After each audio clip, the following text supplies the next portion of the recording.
This is a great way that I like to think about conflict. So let me ask you, is the world flat or is it round? And you, of course, would say that the world is round. So let the belief that the world is round be represented by this love heart shape here. And then I ask you, well, how do you know that the world is round? And you would list all of your references.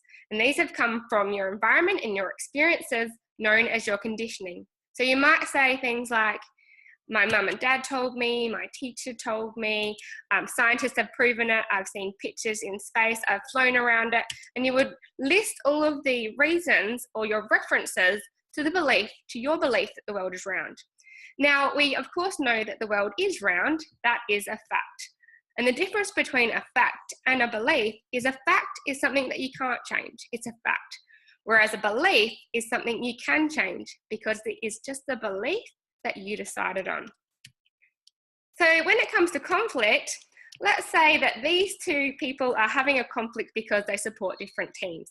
Let's say this man, he supports Sport Power, and this lady, she supports the Crows.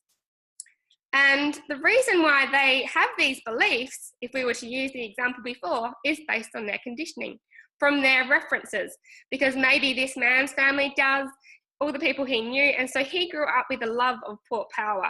Whereas this lady, her parents loved crows, everybody around her loved crows, and so she loved the crows. And so the clash has come down from a different conditioning, from the different environment and experiences that they have for them to have those beliefs. Now, if you use this idea, think about some more controversial matters.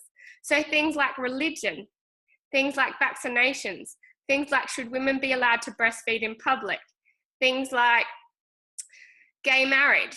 And this idea helps you to have more acceptance and understanding why people have these beliefs. I hope you found this valuable, so we can help make the world a better place with more acceptance and understanding that people are just their conditioning.